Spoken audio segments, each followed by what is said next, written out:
इसको बोलते हैं ब्रेड समोसा। यहाँ पे अगर मैं इब्राहिम को बोल देती कि ये मैं बना रही हूँ सैंडविच, तो वो कभी भी लंच में ना लेके जाता, तो फिर बच्चों के लिए थोड़ा सा झूठ बोलना ही पड़ता है। मैंने कह दिया कि ये ब्रेड समोसा है, तो वो शौक से ले गया था लंच में और खा भी लिया था। तो बड़े ही मज़े के बने थे, बच्चों को बहुत ज़्यादा पसंद आए थे। आलूओं को रात को ही मैंने बॉयल करके रख लिया हुआ था, बस सुबह उठी सब्ज़ धनिया पुदीना और सब्ज़ मिर्चें जो है वो मैंने कूट के रखी हुई थी, तो वही इसमें डाल दिए। साथ में मैंने नमक थोड़ा सा डाला, इसमें मैंने ज़ीरा डाला और सूखा धनिया डाला और थोड़ा सा सब्ज़ धनिया भी डाल दिया था। इससे ये हमारा जो है मसाला रेडी हो गया था। बस सैंडविच इस तरह मैंने बना लिए, ब्रेड ली, इसके ऊपर ये मसाला लगाया और इस तरह काट लिए समोसों की शक्ल में। आप चाहें तो इसको जिस तरह मर्ज़ी काट सकते हैं। तो मैंने बस 2-2 पीस ही किए थे, काफ़ी बड़े माशाल्लाह से ब्रेड थी। और ना इस तरह मैंने ना काट के इसको फिर मैंने जो है ना एक बाउल लिया, उसमें मैंने पानी डाला, एक अंडा डाला, थोड़ा सा बेसन डाला और थोड़ा सा मैंने इसमें जो है क्रश चिली डाल दी, साथ में नमक भी डाल दिया और ये हमारा जो है बैटर रेडी हो गया था। अब मैंने इसमें इस तरह डिप करने हैं दोनों तरफ से अच्छे से और इसको फ्राई कर देना है। इस तरह फ्राई किए हुए बच्चे बड़े शौक से खा लेते हैं। तो यहाँ पे ये देखें फ्राई हो चुके हैं। इस तरह मैं इनको फ्राई कर लूँगी और अंदर से बिल्कुल भी जो है मसाला वो नहीं निकलता। तो बहुत मज़ेदार से हमारे जो है वो ब्रेड सैंडविच रेडी हो चुके थे। बच्चों ने बड़े शौक से खाए थे, लंच में भी ले गए थे और नाश्ता भी बच्चों ने यही एक-एक खा के नाश्ता कर लिया था, साथ में चाय का कप पी लिया था। और जब बच्चों ने नाश्ता किया उतनी देर में जो है वो लंच के लिए भी रेडी हो चुके थे। कभी-कभार ना तबीयत ठीक नहीं होती तो सुबह-सुबह उठने को दिल नहीं कर रहा होता। आज मेरी भी तबीयत ठीक नहीं थी, बहुत ज़्यादा ना थकावट महसूस हो रही थी, सुबह उठने को दिल ही नहीं कर रहा था। तो 7 बज गए मुझे उठते-उठते, 8 बजे बच्चों का स्कूल लगना होता है, तो फिर काफ़ी लेट हो गई थी। भागम-भाग बच्चों को तैयार किया, तैयार करते-करते साथ में मैं इनको फ्राई कर रही थी और साथ में बच्चों को हाथ धो के तो तैयार भी कर रही थी। एक टाँग जो है मेरी किचन में थी और एक जो है कमरे में थी, इस तरह बच्चों को मैंने रेडी किया। अब ठंड बहुत ज़्यादा हो गई है, तो बच्चों को 2-2 3-3 कपड़े भी पहनाने पड़ते हैं। तो फिर मैंने कहा कि आज ना इसी से काम चलाओ, नाश्ता भी इसी से करो और जो है वो लंच भी यही ले जाओ।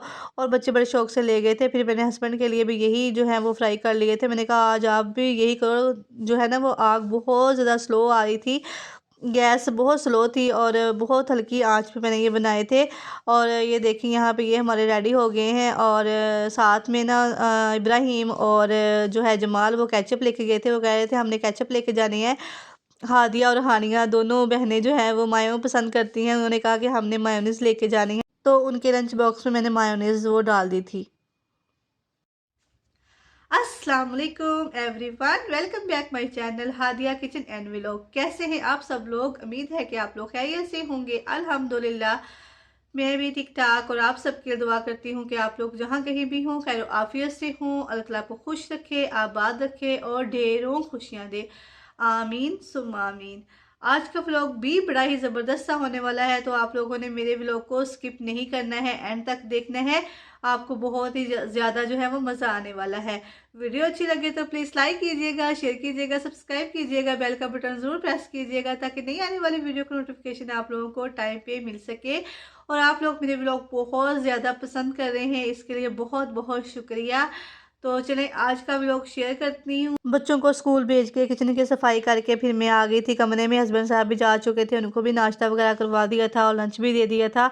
और किचन के बर्तन वगैरह भी सारे मैंने धो लिए थे। अब आ गया था सफाई का टाइम और सबसे पहले मैं अपने कमरे की क्लीनिंग करती हूँ। तो बच्चों के कंबल तो मैंने उठा के तय लगा के रख दिए थे दूसरे कमरे में। ये वाला कंबल जो है मैं कमरे में ही रखती हूँ तय लगा के, क्योंकि मुझे थोड़ी देर आराम करना होता है ना। बच्चों के जाने के बाद 1-2 घंटे आराम कर लेना, तो फिर शाम तक जो है ना बंदा काफ़ी जो है काम कर लेता है। नहीं तो सारा दिन लगा रहे ना, फिर थकावट से इतना बुरा हाल हो जाता है कि फिर मुझसे काम नहीं होता। तो मुझे होता है कि 11 बजे से लेके ना 1 बजे तक मैं थोड़ा सा रेस्ट कर लूँ, ताकि जब बच्चे आएँ तो फिर फ्रेश होके उनका जो है फिर दोबारा से काम करने के लिए रेडी हो सकूँ।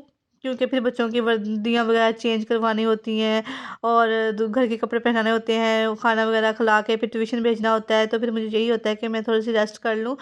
और यहाँ पे मैं अपने क्यूट से कमरे की जो है वो सफाई कर रही हूँ। चादरें वगैरह ठीक की हैं, सराने रखी हैं और अब जो है वो थोड़ा सा इसकी जो है अलमारी वो साफ़ कर लूँगी। थोड़ा सा मिट्टी पड़ी हुई थी, मैंने कहा इसको भी साफ़ कर लूँ और जो कपड़े धोने वाले हैं वो मशीन में रखूँगी और कंबल वगैरह सेट करके रख दूँगी। और सारा काम करके फिर मैं रेस्ट कर लेती हूँ थोड़ी देर के लिए। तो सारी सफाई वगैरह कर लूँगी और उसके बाद बच्चे भी स्कूल से फिर आ जाएंगे। क्या हुआ है? हाँ ये बहुत तंग करती मेरे बेबी को।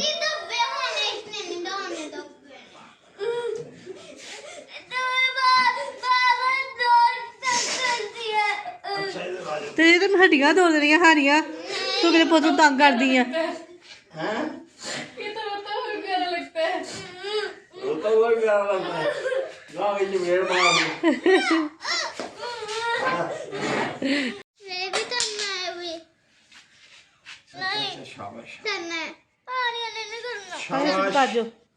चुप नहीं हो सकती। चाय पाई बना रहा है मेरा बेटा।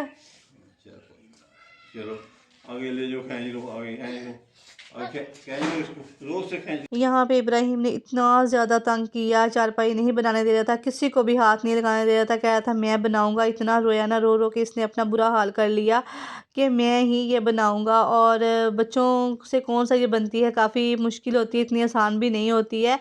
तो किस किस के घर में है ये चारपाइयाँ, हमारे घर में तो यही हैं। और मेरी जो है सास और ससुर वो इसी चारपाइयों पे लेटते थे, उनको यही पसंद है। वो दूसरी चारपाइयों पे नहीं लेटते जो कि ऊन से या दूसरी बुनी हुई होती हैं, इन्हीं पे लेटते हैं। इन्हीं इन्हीं की उनको आदत है और यही हमारे घर में चलती हैं।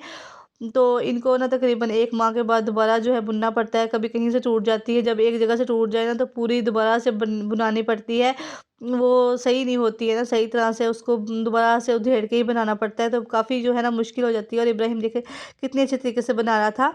यहाँ पे बना रही हूँ मैं मूली वाले पराठे और फ्राइडे है आज असलम साहब जो है वो तो पहले वो घर ही नहीं आए, इसलिए मैंने कुछ भी नहीं बनाया, ना वो कुछ लेके आए हमने बनाया। तो आज मूली वाले पराठे चलेंगे। और साथ में हमारे घर में पकड़ा है जी मज़े मज़े का साग। और साग अभी पका नहीं था, इसको अभी देर थी काफ़ी, 2-3 घंटे लग गए थे। तो मैंने कहा कि अभी सबको भूख लगी हुई है तो मूली वाले पराठे बना लेती हूँ।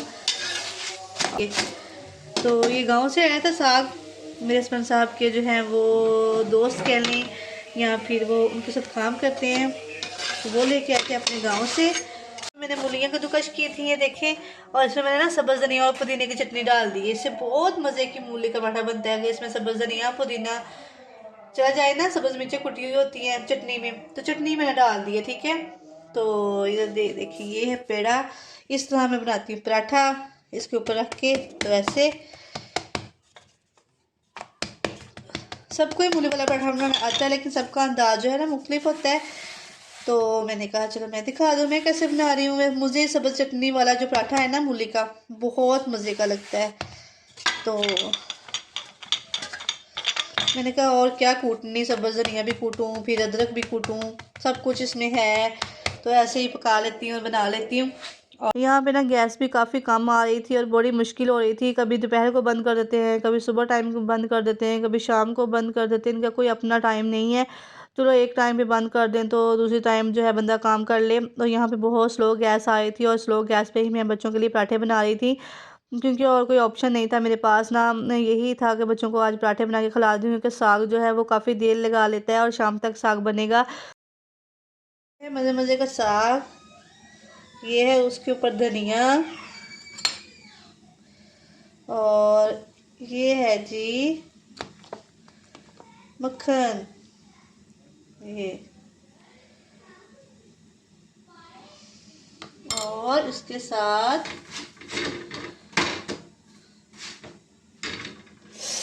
अरे गरम गरम गरम ये है मकई की रोटी।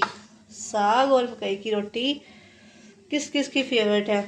और ये मैंने कैसे पकाई है मैं आपको बताती हूँ। देखिए कितनी अच्छी बनी है, सॉफ्ट। और ये देखिए इसका कलर देखिए कितना ज़बरदस्त बनी है। गर्म पानी से मैंने इसको गूंदा था, नीम गर्म पानी से। और बस फिर मैं बना के दिखाती हूँ कैसे बनाई थी, जुगाड़ लगाया था।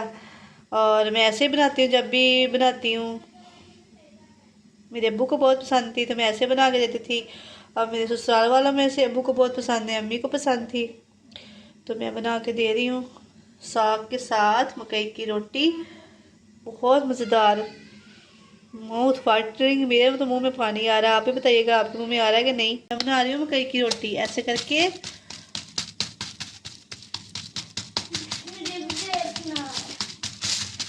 इसे पेलते नहीं है, नहीं ऐसे भी देर हो जाती है। मैं अपने हाथ पे ही देख पा रहा मेरे हूँ। पास शापर ही था, मैंने यही ले लिया।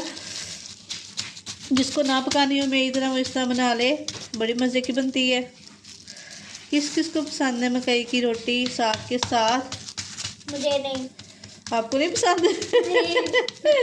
सही है। तो ये बन गई है देखिए ये मकई का आटा, अरे मकलाई ऐसे डाल देनी, खा लेना। और माशाल्लाह से ये देखें हमारी मकई की रोटी रेडी हो चुकी है। और आज का व्लॉग भी इतना सही था, उम्मीद है कि आपको बहुत पसंद आया होगा। और इसके साथ ही आप लोगों से चाहूँगी इजाज़त, इंशाल्लाह नेक्स्ट मिलूँगी नए व्लॉग के साथ। अल्लाह हाफिज़ व्यूअर्स।